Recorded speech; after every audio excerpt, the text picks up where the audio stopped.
Ladies and gentlemen, now I'd like to introduce another person who is going to present another very interesting speech.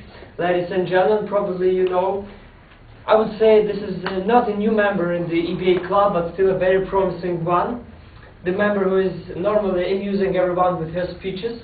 Ladies and gentlemen, let me introduce Anna Leshova with the speech titled Flash Mob and the Performance and...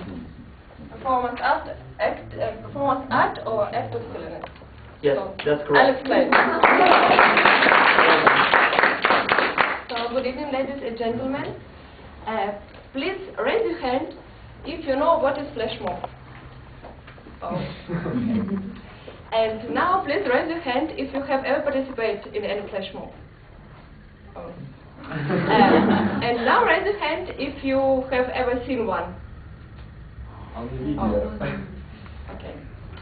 So, imagine you are going down the central street and suddenly a huge amount of people begin to do some kind of weird things simultaneously.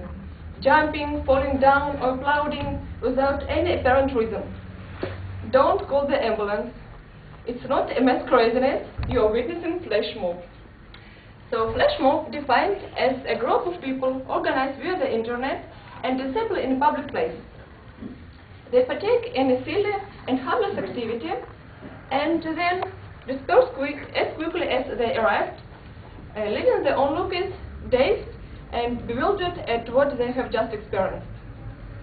I participate in one flash mob myself, so let me tell you from the insider's perspective how it goes. The whole story began when I registered on the website. Then I received a mail with the place and time of gathering. I arrived at the place. It was near the central department store. The main rule was not to make acquaintances with other people at gathering. So all the participants stood in silence, and only one could recognize them was the thing that they were reading newspapers that were turned upside down. A few minutes later, a guy with the inscription Xerox on his head distributed printed instructions to all these readers. According to instructions, we moved and occupied places on the both sides of Khrushchev, and at 15:05, all the participants rolled up their newspapers and pretended to be looking through a telescope.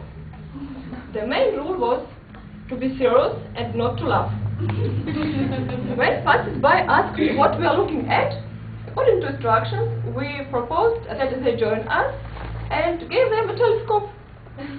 Some of passers-by took telescope and looked. Others, ignoring the attention, thought that we were crazy.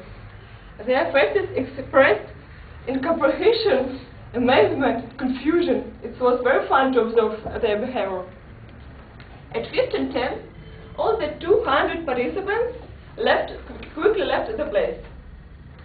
So the psychological principle of flash mob is that mobbers create a desired situation but behave themselves if it's quite normal and natural for them, with serious faces without any laughing.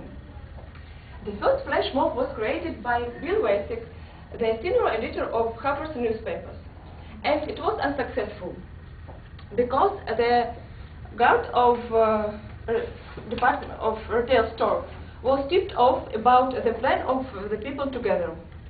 Bill Wasick avoided such problems during the second mob, and all the participants received further instructions about the event and the location just before the event began.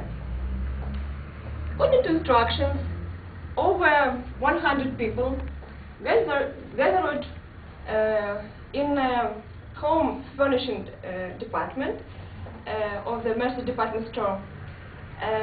They gathered around a particular expensive rug and told to the salespeople that they all lived together as a community and they were thinking about buying a rug for their community. The flash mob was called Love Rug.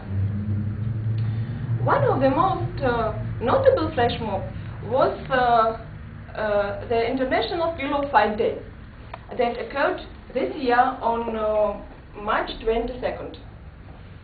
It was the first worldwide flash mob.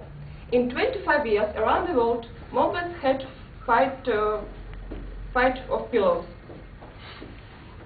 Twice a year, there are unique worldwide flash mobs that took place at the same day, at the same time around the world simultaneously.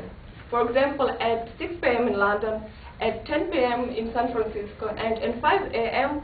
in Australia, to give the simultaneous nature of event.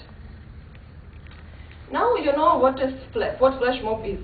Some call it a type of performance art. Others call it random acts of silliness. The reasons why people participate in flash mobs are probably as different types of flash mobs are. Some like weirdness and novelty. Others enjoy sheer freedom to be silly without feeling uncomfortable because they have 100 people being silly with them. It's a type of amusement. It's an attempt to impress those around you. It's a feeling of being involved in common cause. So I recommend you participate once in a flash mob and decide by yourself if it's a type of performance art or a new social movement or just random acts of silliness. Thank you.